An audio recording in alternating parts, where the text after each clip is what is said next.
মৰম যাচিলো অসমৰে সন্তান হৈ ৰচনা ৰচিলো মোৰ ৰক্তৰে ভৰা মোৰ গানৰ কলম হলো অসমীয়া আমি চাও জয় আই অসম মৰম যাচিলো অসমৰে সন্তান হৈ ৰচনা ৰচিলো মোৰ ৰক্তৰে ভৰা Hello guys, welcome my YouTube channel North is Funny Boy. আজি মই আপোনাক কি বিষয় ক'বলৈ লাইছো থাম্বেল হি গম পালেই এটা জ্বলন্ত সমস্যাৰ বিষয়ে ক'বলৈ লাইছো আৰু বিষয়টো মানে বহুত ডাঙৰ বিষয় ক'ব লাইছো আপোনালোকক আৰু আজি মই ভিডিওটো আউটডোৰ শুটিং কৰিছো বাহিৰত শুটিং কৰিছো শুট কৰিছো মানে কিয় মানে সদায় ভিতৰত একেটা ভিডিওকে ভিতৰত সদায় কিমান ভিডিও বনাব ওলাই যায় কিনে অলপ ওলাই আহিলো বাহিৰতে ভিডিওটো বনাও বুলি কেনেকুৱা সাউন্ড কোৱালিটি চাগে ভাল নহ'ব কাৰণ বতাহ মাৰি আছে আৰু কিবাখিনি শব্দ পাব বাহিৰ বনাইছোঁ কাৰণে শব্দটো ইমান ভাল নাপাব সাউন্ড কোৱালিটি ভাল নাপাব আজিকালি দুখিত মোৰ সাউন্ড কোৱালিটি মই ভাল কৰিব নোৱাৰিলোঁ দুখিত মই সেইকাৰণে ব'লক বেছি দিন নকৰোঁ ভিডিওটো আৰম্ভ কৰোঁ আৰু ভিডিওটো আৰম্ভ কৰাৰ কিছুমান ফটো চাই লওঁ ব'লক ভিডিওটো আৰম্ভ কৰোঁ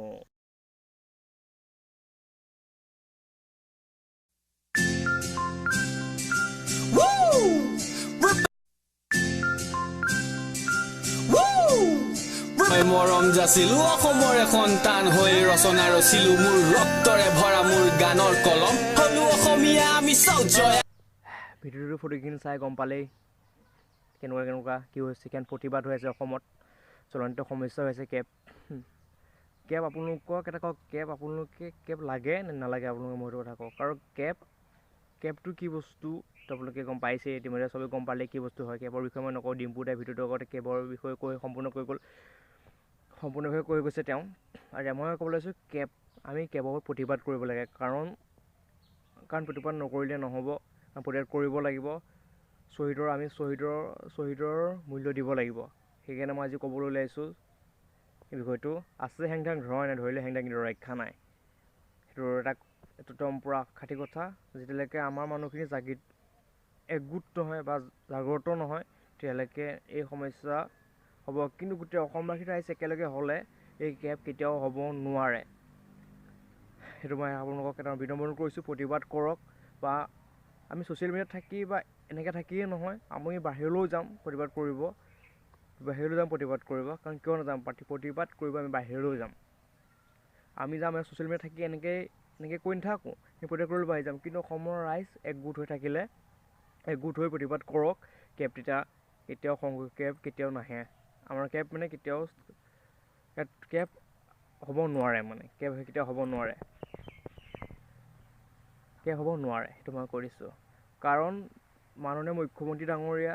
আৰু লগতে ডক্টৰ হেমন্ত বিশ্ব শৰ্মা অতুল বৰা ডাঙৰীয়াই তেওঁলোকৰ গাদী ৰক্ষাৰ ক্ষেত্ৰতহে তেওঁলোকে কেব আনিব বিচাৰিছে গাদী ৰক্ষাৰ ক্ষেত্ৰত তেওঁলোকে গাদী ৰক্ষা কৰিব লাগিবতো তেওঁলোকক গাদী ৰক্ষা নকৰিলে নহ'ব যে কাৰণ চৰকাৰ বচাব লাগিব গাদী ৰক্ষা কৰিব লাগিব তেওঁলোক তলতীয়া হয় সেইকাৰণে তেওঁলোকে তেনেকুৱা কাম কৰি আছে কাৰণ আমাৰ কেব লাগিব বুলি তেওঁলোকৰ জাতি ভেটি আছাম টক্স শ্ব'ৰ এজন এভিভেন নেতাই আহোমৰ হেংদাঙত মামনি ধৰি বুলি কৈছিল মই তাইক কথা ক'ব বিচাৰোঁ তুমি এনেকৈ কথা ক'ব তুমি ক'ত অধিকাৰ পালা তুমি এষাৰ মনত আছেনে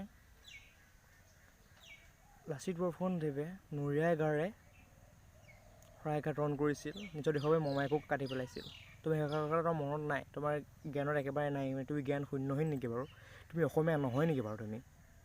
ইভেন এজনে মোক কৈছোঁ তুমি অসমীয়া নহয় চাগে তুমি তেনেকৈ সেইকাৰণে এইষাৰ কথা ক'বলৈ তুমি সাহস উঠালা কাৰণ তোমাৰ নেতা হোৱা কোনো গুণ নাই তোমাৰ মাথাত কোনো ঘিউ নাই তুমি এজন মাথা বিকৃষ্ট মানুহ তুমি কিয় এটা কথা ক'ব বিচাৰোঁ তুমি কিয় এনেকুৱা বিকৃত মন্তব্য কৰিবলৈ ক'ত সাহস পালা মই সুধিছোঁ তুমি নাজানে যে